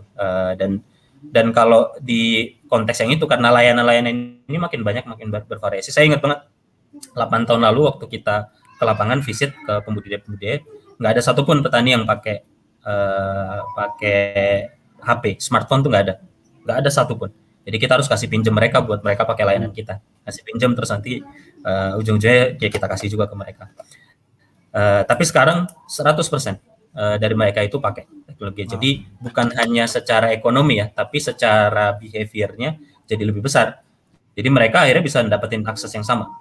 Itu yang menarik sekali ke kita sih. Jadi pembudidaya sekarang mereka udah ngevlog, udah punya channel YouTube sendiri gitu ya. Mereka main TikTok dan akhirnya itu cara mereka mendapatkan konten sama ilmu untuk sharing konten. Jadi kalau dulu boro-boro kita bisa mimpi, Pak, nanya gimana? Oh, saya baca gitu. Kalau sekarang mereka ya googling, mereka nyari nonton di YouTube dan akhirnya komunitasnya bisa kebangun. Ini kan akhirnya yang ngedemokratisasi dan nge-open distribusi terhadap ya hal-hal yang memang bisa valuable ke masyarakat yang bahkan ada di pelosok gitu, yang bisa lebih strong ke sana. Jadi kalau secara ya di society-nya gitu ya, yang di luar ekonomi juga bisa kelihatan gitu. Dan ini terjadi secara kolektif pasti. Kalau itu ada satu layanan nggak ada ya orang nggak bakal mau pakai gitu ya. Dan itu bisa kebangun. Itu satu ya. Kalau yang kedua mungkin dari segi gimana konsolidasi dan kolektivisme antara startups ini bisa terjadi gitu ya dan bisa kebangun. Ya kita bisa ngelihat bagaimana merger terbesar yang terjadi di sepanjang masa ekonomi Indonesia kejadian dari 2 startup terbesar juga gitu. Dan itu kan ada berarti karena mereka ngelihat oh gue tap in ke layanan yang beda tapi punya value yang sama mau ngebantu UMKM gitu. Akhirnya kita merge lah, akhirnya bisa lebih besar gitu. Dan kita ngelihat kalau di belakangnya dan di luar dari itu kan ada banyak sekali ya, ada payment gateway dilengkapi oleh startup yang lain. Ada fintech belakangnya sebenarnya startup yang lain gitu. Itu yang akhirnya bisa kebangun. Konteksnya mungkin kalau dari e-fishery aja. Kalau waktu kita e-fishery, kita kan create berbagai macam layanan akhirnya. Layanan financial kita nggak buka sendiri, nggak bikin bank sendiri, kita nggak bikin fintech sendiri. Tapi semuanya kita kerja sama 10 bank sama peer-to-peer, itu ya mostly startups gitu. Banknya juga bank digital gitu. Jadi itu yang akhirnya open buat kolaborasi. Mereka bisa tap into ke market yang baru di perikanan. Kita bisa punya layanan tanpa harus kita bangun dari nol gitu. Tanpa kita punya, nggak ngerti apapun kan soal institusi finansial yang compliance, risk-nya dan lain sebagainya. Tapi mereka punya. Itu bisa kita kolaborasi. Waktu kita jualan ikan, kita nggak punya satu mobil pun sama satu gudang pun. Tapi kita kerjasama sama logistik tech startup tuh. Untuk mereka pakai trackingnya mereka karena mereka punya network sama tracking, pakai cold storage-nya mereka yang bisa kita bangun. Waktu kita jualan ikan, ya kita kerjasama tuh sama startup yang memang support ke UMKM restoran, startup yang punya B2C e-commerce gitu. Jadi kita bisa jualan ikan, nggak harus pakai brand kita, nggak harus pakai distribusi kita, karena biasanya jualan sayur dan buah-buahan, sekarang ikan bisa kita supply. Akhirnya petani bisa dapat channel yang jauh lebih besar dibanding sebelumnya ada karena memang distribusinya ini makin ke stretch gitu. Dan startup tahu kalau kita fokus ke satu core competence yang nggak harus kita bangun sendiri gitu. Karena mungkin kalau corporate kan kita mau monopoli nih end to end vertically integrated business. Kalau startup nggak, gue satu aja, tapi beneran excel ke sana dan marketnya bisa gede, tapi bisa cepat adaptasi ke situ. Gitu sih. Jadi jawabannya nggak bisa kuantitatif dan kualitatif, tapi dari apa observasi yang kita lihat di lapangan dan gimana fishery juga melakukan itu gitu ya. Jadi kolaborasi startup buat ujung-ujungnya bisa create value yang terpisah gitu dan akhirnya pas kita collect masuk disatuin jadi lebih besar. Di petani bisa dapat layanan pembiayaan, fundernya bisa dapat akses lebih bagus dan return yang lebih optimal dan akhirnya ya win-win gitu untuk keseluruhan ekosistemnya supaya pertumbuhan dan impact-nya bisa lebih besar. Wah, ini apa ya, membahagiakan sekali sih dengernya ya. Kalau diceritakan seperti itu benar juga gitu ya. Luar biasa. Mungkin Mbak Kety mau menyampaikan juga, nambahin. Ya, thanks Pandu. Jadi sebenarnya mirip sih dengan yang dikatakan Gibran ya. I think startup itu untuk menangani akan masalah yang besar, akan baik kalau misalnya untuk e-fishery, right, dari segi agriculture, kalau misalnya dari dana cita dari segi pendidikan, itu nggak mungkin sendiri, ya kan? Jadi memang pasti perlu kolaborasi antar sektor, antar institusi, dan lain-lainnya, ya kan? Kenapa dari dana cita kita juga dari bisnis modelnya kan, we basically do partnership dengan para kampus, ya kan? Jadi kita memang terintegrasi erat, ya kan? Kita ada kerjasama erat dengan para kampus mitra kita, dengan para pelatihan kita, ya kan, short courses kita, karena di sana mirip dengan yang tadi dikatakan Gibran ya kan. The benefit of startups is that kita kan ada di kita menggunakan teknologi. Nah, teknologi itu kan membantu untuk memperluas akses ya. Jadi benar-benar membuka akses tuh ke berbagai orang yang sebelumnya mungkin nggak kebayang bahkan bahwa pilihan ini ada. Jadi kalau misalnya di konteksnya kita seneng banget saya selalu ngeliat kalau misalnya dari pihak kampus mereka share gitu kan, atau dari pelajar sendiri mereka share, oh ya Kak, ya kan saya misalnya di Jayapura lah atau di bagian timur Indonesia gitu kan, nggak kebayang biasanya akan sulit gitu kan kalau misalnya mau ngebiayain sekolah di Jakarta gitu yang udah jauh ya kan, lalu mesti ada cost of living ya kan dan lain-lain, tapi dengan ada Dana Cita bisa dibantu ngebuka akses itu. Dari sekolahnya juga enak gitu kan, karena dari kampus mereka selalu ingin membawa lebih banyak lagi pelajar dari berbagai daerah Indonesia ya kan, tapi mungkin terhambat dengan berbagai hal. Sebenarnya yang saya ngeliat COVID itu sometimes is a blessing in disguise ya, karena dari teknologi itu tuh mendorong kita untuk really think differently gitu kan, benar-benar ngedobrak bahwa dinding yang udah ada gitu, karena status quo yang ada memang belum maksimal ya kan, atau bahkan di dalam masa pandemi ini memang tidak memungkinkan untuk melakukan semua hal offline. Jadi dengan adanya online ya kan, kita juga bisa memperluas akses gitu. Makanya pentingnya bagi kita ya kan, dari segi pembiayaan itu kalian dapat melakukan semua prosesnya tuh dari hulu ke hilir tuh bahkan di HP-nya kalian gitu kan. Dan kalian nggak harus merasa bahwa kalau misalnya saya berlokasi berdomisili di ya kan tempat-tempat tertentu berarti pilihan kampus saya ya hanya yang di sekitar saya gitu kan, nggak juga gitu. Jadi ini yang ingin kita dorong sih, dan tentunya perlu ada kerjasama erat gitu kan, baik dengan institusi yang sudah ada maupun dengan startup lain gitu kan, karena kita ngelihat bahwa banyak sekali pelatihan ya kan, kursus bootcamp yang kita ada tuh sebenarnya startup juga sih. Mereka melakukan coding bootcamps gitu kan, dan ya menangani tantangan pendidikan dari angle yang lain gitu. Great. I wish we have more time to deep dive, tapi we have some amazing questions dari audience. Gimana dari panitia bisa ditampilkan beberapa pertanyaan? Ini dari Fazira dari Bandung. Gimana perkembangan industri startup di Indonesia dalam konteks ini bisa bersaing di kancah internasional nih? Mungkin dari Mbak Kathy dulu, boleh dijawab. Menurut saya peluangnya ada. Jadi thank you Fazira atas pertanyaan. Semoga ya kan dirimu sehat dan aman.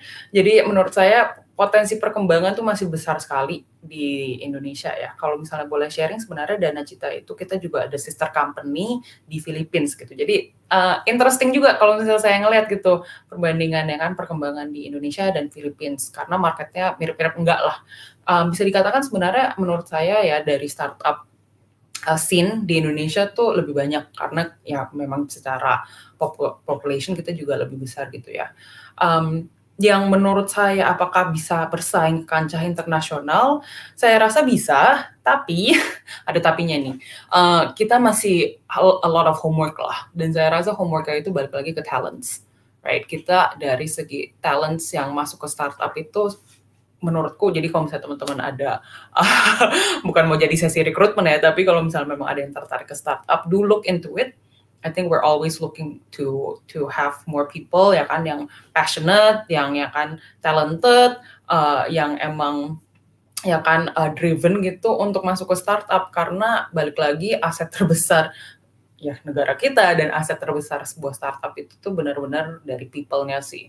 Jadi menurutku kalau misalnya untuk benar-benar bersaing ke kancah internasional itu tuh nggak menutup kemungkinannya, tapi kita masih perlu ngebangun ya kan, ngebangun model kita lah, ngebangun cara kerja kita, eksekusi kita lebih kuat lagi gitu. Karena kalau misalnya saya ngelihat sekarang banyak startup yang kecil-kecil gitu ya, gimana kita bisa mastiin startup ini tuh akan selalu sustain. Untuk mulai startup itu gampang, lebih gampang susah sih. Untuk mastiin ya kan startup ini akan terus hidup ya kan dan grow, lebih dari 2-3 tahun itu kuncinya. Dan di sana ya kan untuk bisa itu jatuh lagi ke orangnya tepat gak? Ada tim yang bisa eksekusi gak? Menarik ya Mbak. Jadi ya tim dan talent ini penting ya untuk potensinya ada untuk ke internasional, tapi tim dan talent kita harus tetap jaga terus. Dari Mas Gibran gimana Mas? Startup Indonesia, industrinya dan gimana bersaing di kancah internasional keadaannya sekarang? Kalau urusan bisa, definitely bisa sih, saya yakin karena justru startup-startup yang dibangun di Indonesia ini saat kita coba localize, walaupun kita adopt teknologinya dari atau adopt idenya dari luar gitu, dari US, dari China, tapi pas masuk ke Indonesia kita punya adaptasi untuk nge-localize itu di konteks kita, dan pas kita localize di konteks kita ternyata jauh lebih working well dan bisa diimplementasikan di tempat lain. Sebagai contoh kalau ngomongin ride hailing aja, kalau ride hailing kan ya kita ngambil ride hailing yang ada di US yang basisnya taksi gitu, tapi pas di kita ya di tweak jadi ojek yang akhirnya bisa di tweak langsung jadi food delivery dan delivery lainnya, yang bahkan ride hailing company utamanya yang ada di US masuk ke food delivery-nya telat gitu. Kita duluan yang akhirnya bisa lebih gede dan lebih scale. Itu kan salah satu contoh kalau sebenarnya kemampuan kita eksekusi dan originalitas dari idenya itu cukup kompetitif kalau kita mau implementasi di tempat lain. Dan itu jadi di salah satu contoh juga saat kita implementasi ke tempat yang sama gitu, Southeast Asia dan lain sebagainya, itu akhirnya works very well karena very unique walaupun idenya kita ambil dari negara maju, dan ini bisa diimplementasikan ke negara-negara yang memang masih berkembang baik itu di Asia maupun di Afrika. Dan kalau kita ngelihat contoh-contohnya banyak sekali kan ya, fintech yang itu udah mulai masuk ke Vietnam, ke Thailand gitu, edutech yang itu udah juga ekspansi ke Vietnam, ke Philippines dan lain sebagainya sih. Konteksnya bisa lebih besar. Jadi saya yakin kalau dari originalitas ide yang bisa kita create dan scale yang bisa kita bangun, itu pasti sangat bisa bersaing di kancah internasional. Mungkin masalah besarnya adalah apakah perlu? Itu pertanyaan besarnya sih, bukan masalahnya. Apakah perlu? Karena market kita udah big enough gitu ya. Kalau kita ngomongin ekspansi ke Southeast Asia gitu udah paling gede gitu. Kalau kita jadi negara tetangga gitu, misalnya kayak Singapura ya definitely harus mainnya di region. Tapi kalau Indonesia ya, dan itu mereka biasanya masuknya Indonesia dulu kan, karena market yang paling besar. Kalau Indonesia itu yang jadi pertanyaan besar, perlu nggak ya? Karena market kita juga udah besar. Jadi kalau perusahaan e-commerce besar yang ada di Indonesia gitu ya, mereka nggak ekspansi ke tempat lain karena ya marketnya udah gede juga di Indonesia gitu. Kalau kita bisa bangun dan bisa optimizing 100% aja marketnya udah $1 trillion market. Itu yang akhirnya jadi pertanyaan besarnya gitu ya. Apakah perlu karena market kita udah besar? Yang itu bisa perlu dijawab. Cuma kalau getting back to e-fishery context gitu ya.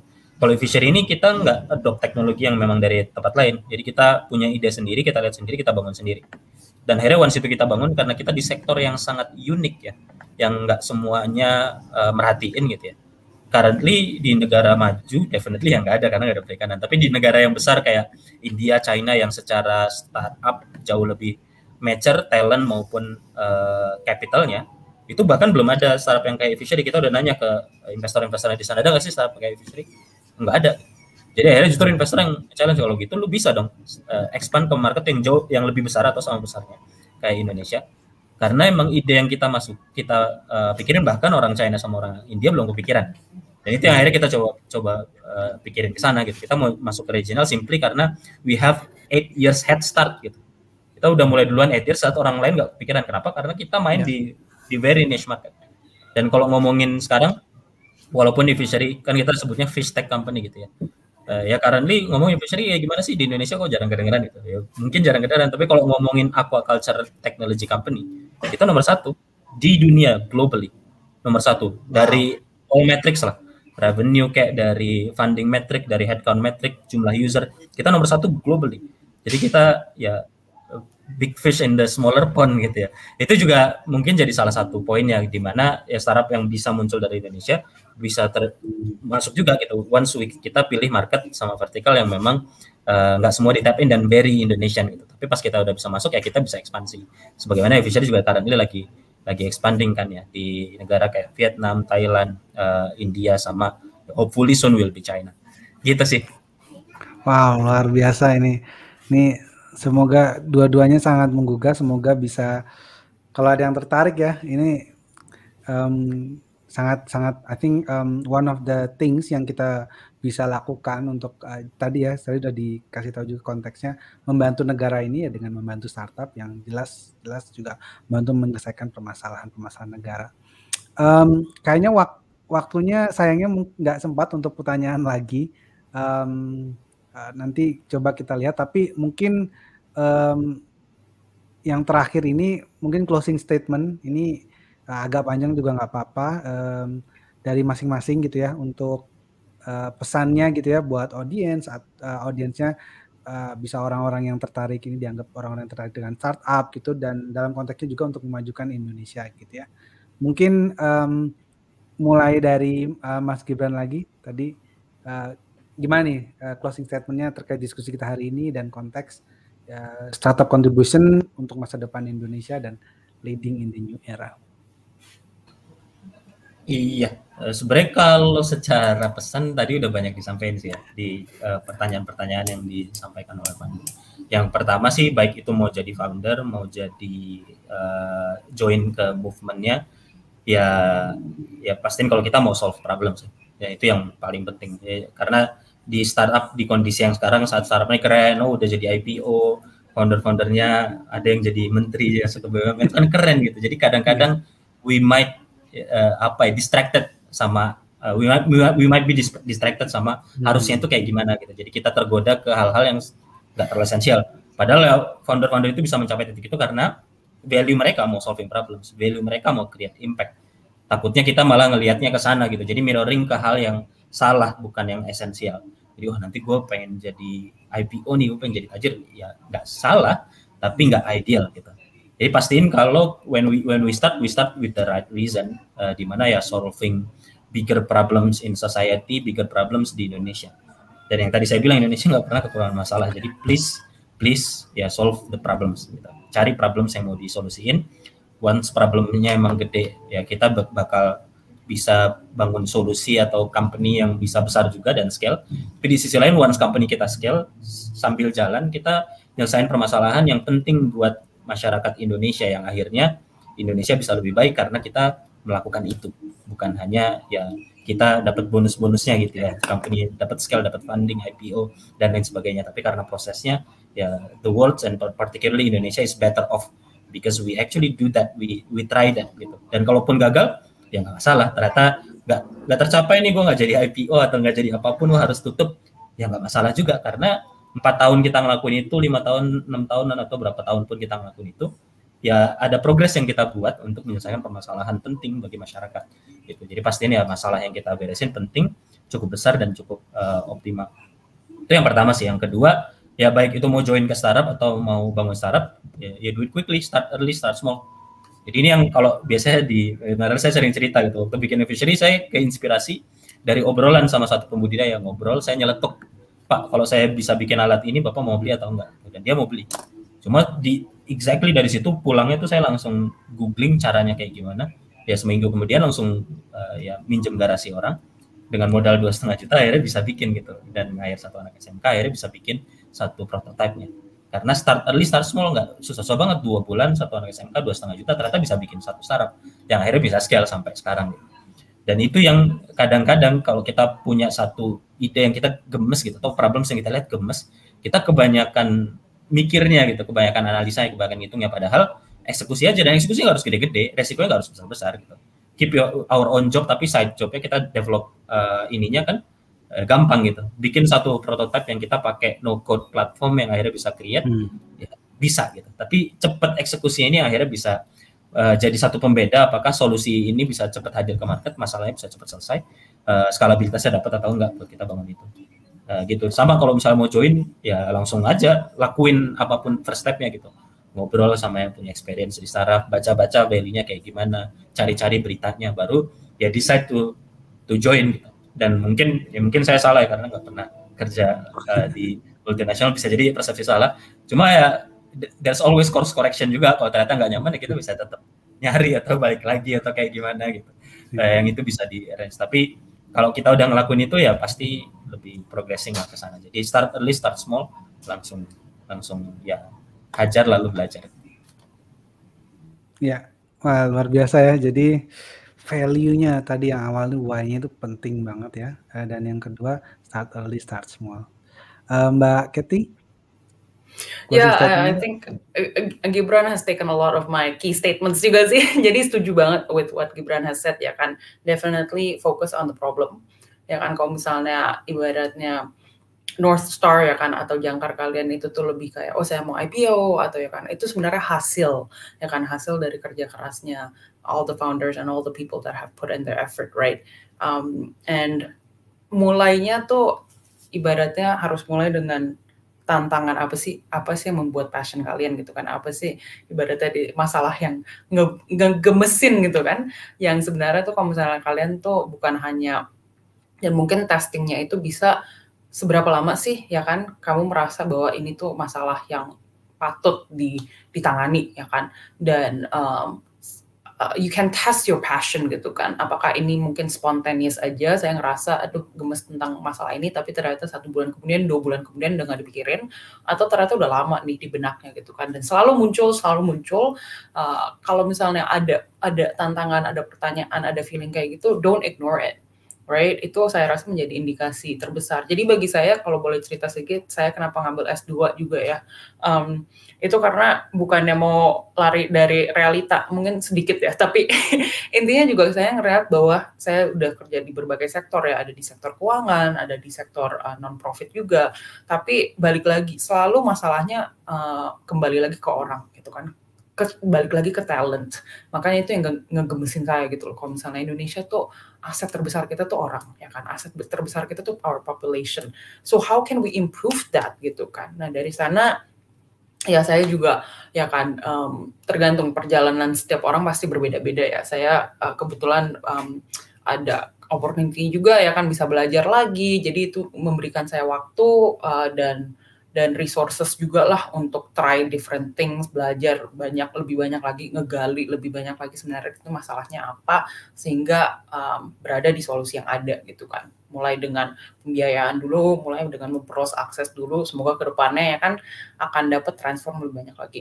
Jadi balik lagi saya rasa tuh start with the problem, ya kan, be clear problemnya kalian itu apa, dan ya kan make it personal in a way where maksudnya nggak harus sesuatu yang kalian alami sendiri gitu ya, tapi ini tuh merupakan hal yang penting nggak sih untuk kalian gitu ya kan, apakah ini hal yang selalu keluar di benak kalian, atau kembali lagi mungkin ini yang diminta oleh orang lain tapi you don't feel passionate about it, right? Karena at the end of the day, kalau misalnya kalian yang akan join, kalian yang akan found ya kan a startup, ini menjadi your own mission gitu kan, in some ways gitu. Jadi make sure you start with the problem that you own lah, intinya itu satu. Dan kedua mungkin think outside of the box. Tadi yang sempat sebelumnya kayaknya Gibran juga udah sharing ya, kalau misalnya ngedengar pitching dari founders tuh kok kayaknya masalahnya sama. Itu saya juga lihat sih kadang-kadang kalau misalnya dari Indonesia kita suka ikutin tren. Bukan hal yang buruk ya, tapi intinya kita bisa aja ikutin tren. It's actually a good thing, karena itu kan berarti indikasi ada kebutuhannya, ada demand-nya. Mungkin pertanyaannya adalah gimana kita bisa improve tren itu? Gimana kita bisa membuat ya kan kontribusi dari orang Indonesia itu tuh unik gitu kan? Apakah bisa like what Gibran did right with e-fishery gitu menjadi solusi yang spesifik ke Indonesia ya kan. Dari Dana Cita kita juga ngeliat kan bahwa dari pengalaman kita ya kan, me and my co-founders gitu, ibaratnya kalau pembiayaan pendidikan, saya ya kan sekolah di US itu banyak gitu, ada student loans ya kan, itu ibaratnya 90% dari teman-teman saya di Amerika mereka nggak pikir 2 kali tentang kuliah, tentang biaya kuliah, karena udah tahu solusinya banyak gitu.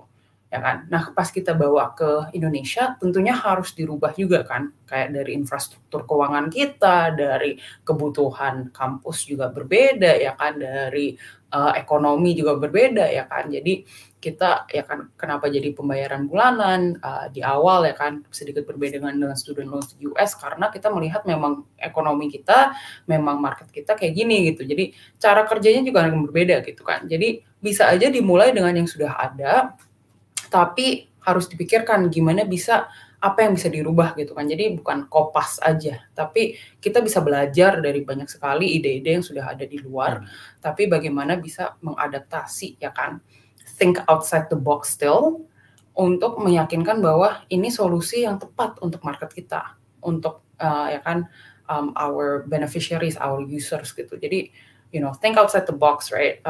Gak hanya kopas aja sih. Mungkin itu 2 hal dari saya. Semoga membantu teman-teman juga. Luar biasa, Mbak Kathy. Own the problem and then think outside your box. Ini berharga banget.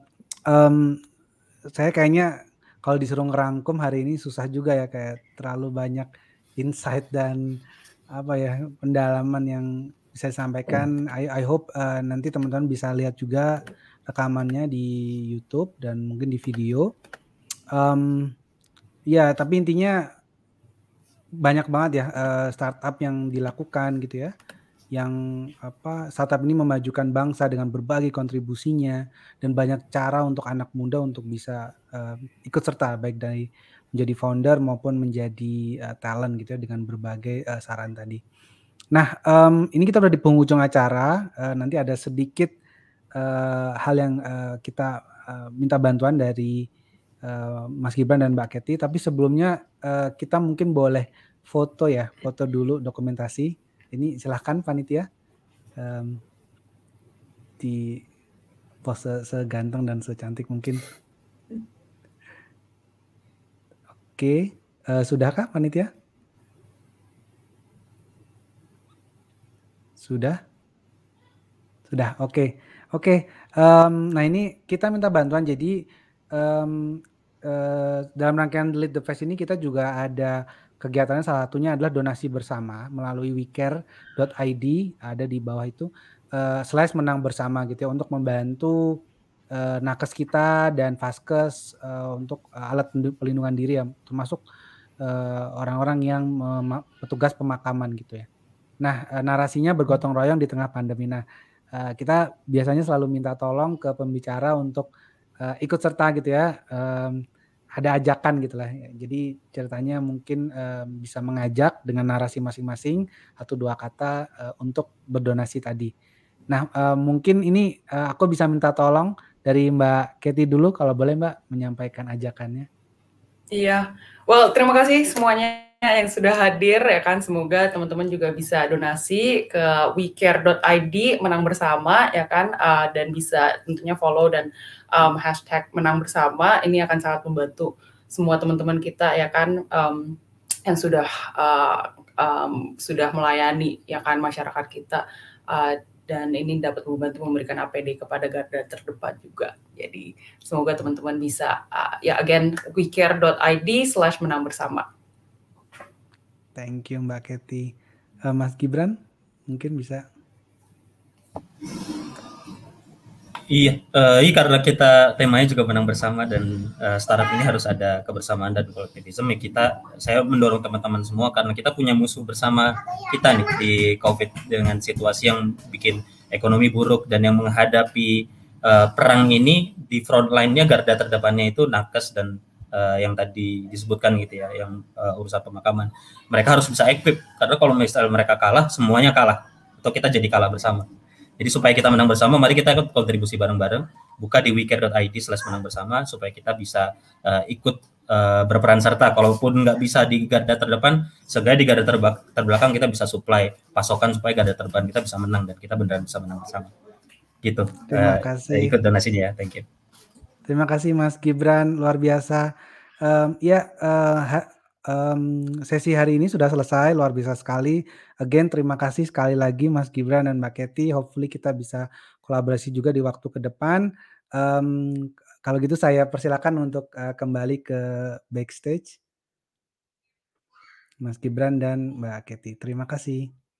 Panitia mohon dibantu. Ya, terima kasih juga teman-teman audiens sudah mendengarkan 1,5 jam, ini tepat 11.30. Semoga banyak pelajaran yang bisa diambil.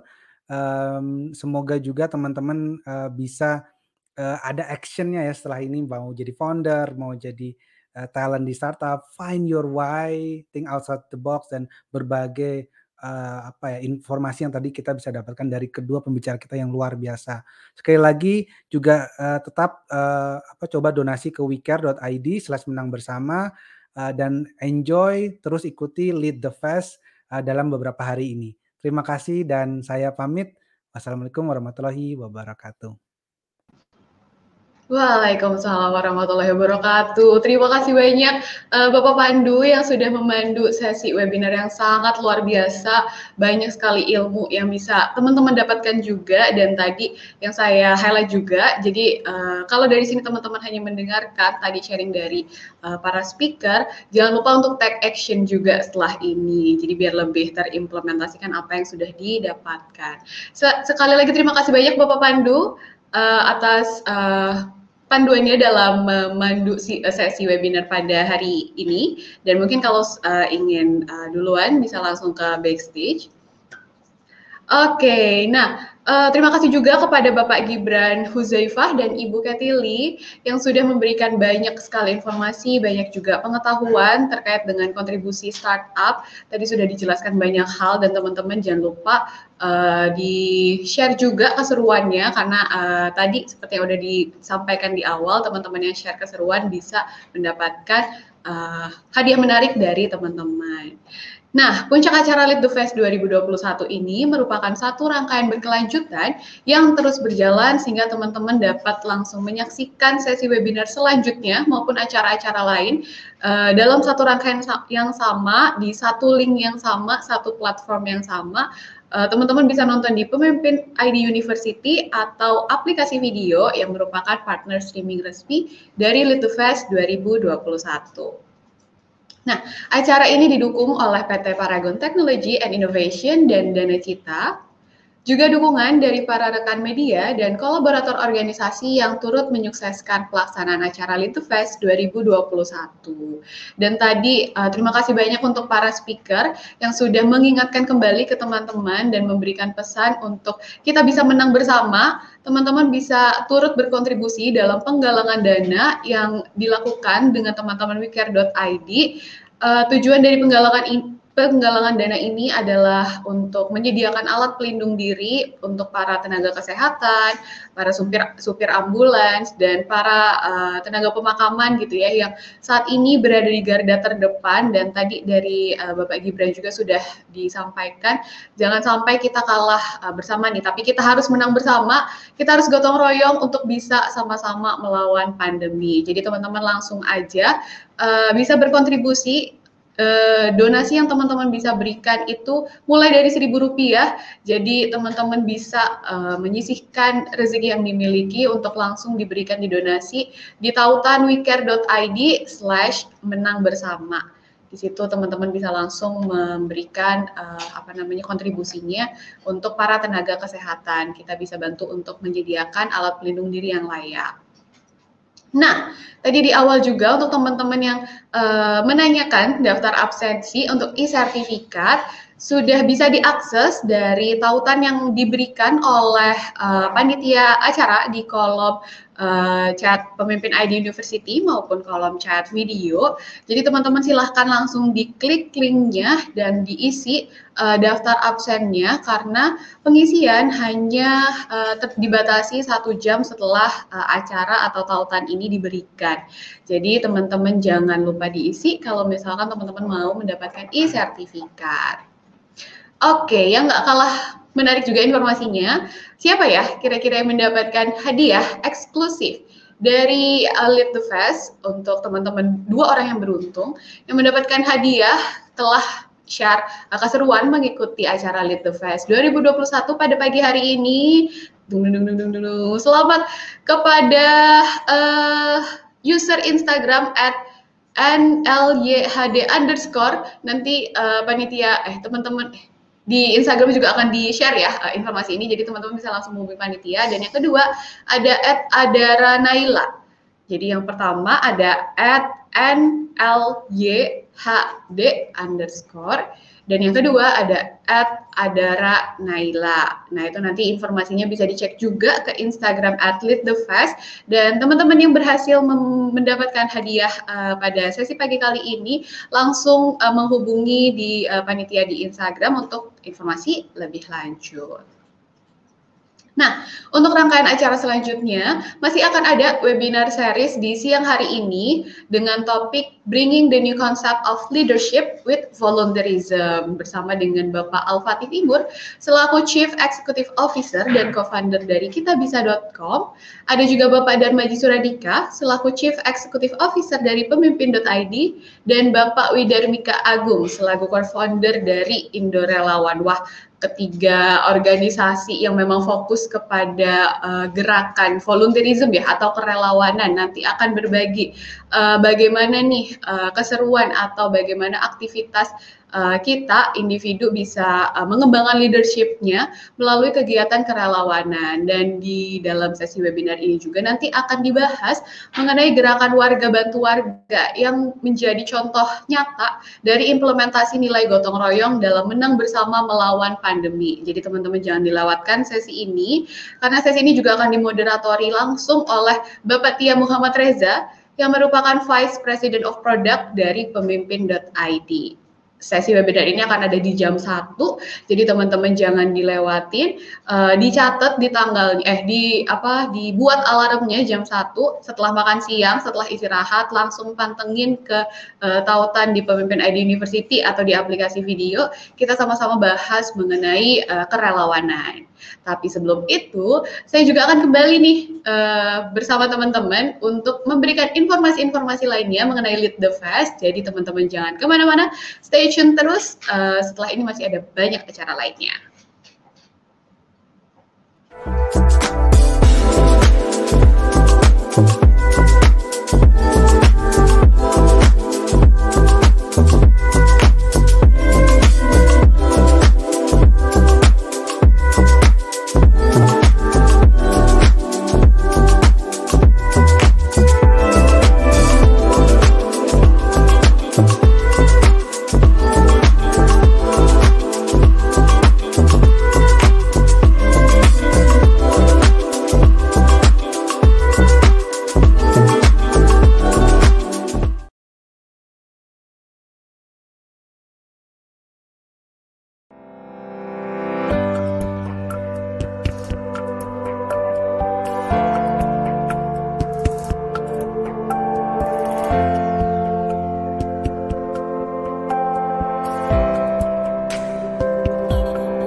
Kayaknya mending gue nanya deh.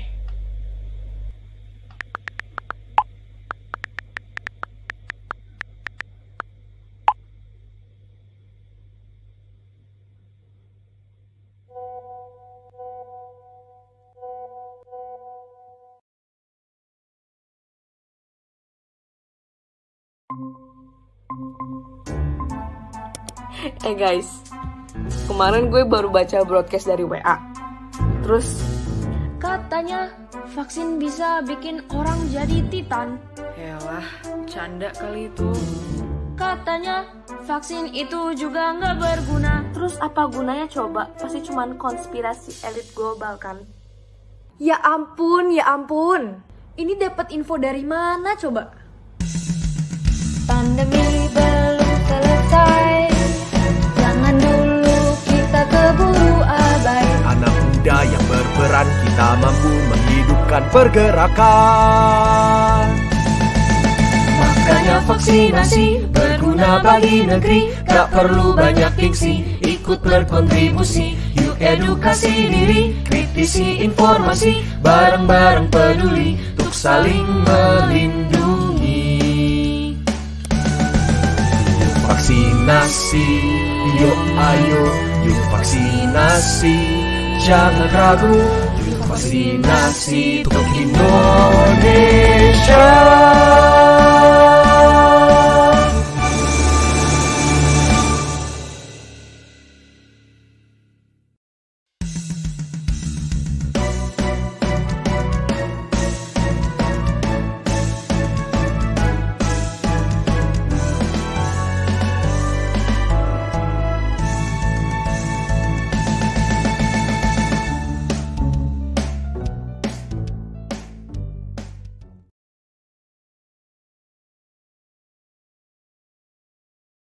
Baru First Squeezable Makeup dari Emina. Squeeze Me Up. First Squeezable Concealer. First Squeezable Brow Cara. First Squeezable Lip Gloss. First Squeezable Lip Matte. First Squeezable Mascara. Level up your makeup dengan Emina Squeeze Me Up, My Beauty Bestie.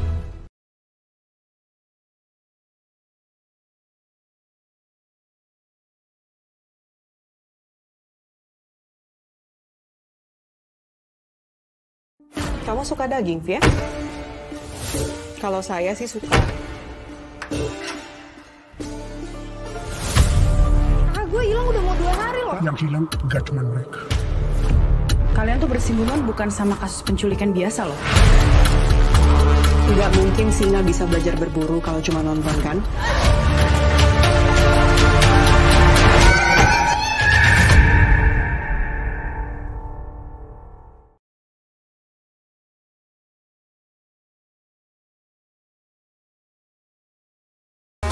Pemimpin.id mempersembahkan Lead the Fest 2021 dengan semangat gotong royong untuk Indonesia, menghadirkan lebih dari 50 pembicara untuk bergotong royong melalui digital agar menjadi inovatif.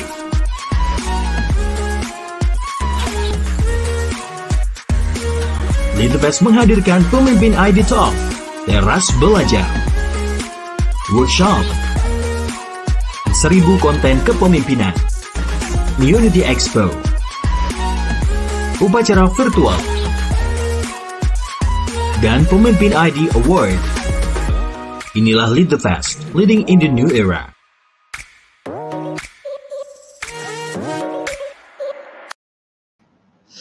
Halo pemimpin muda, kembali lagi bersama saya Ainun Rahma sebagai Master of Ceremony untuk rangkaian puncak acara Lead the Fest 2021.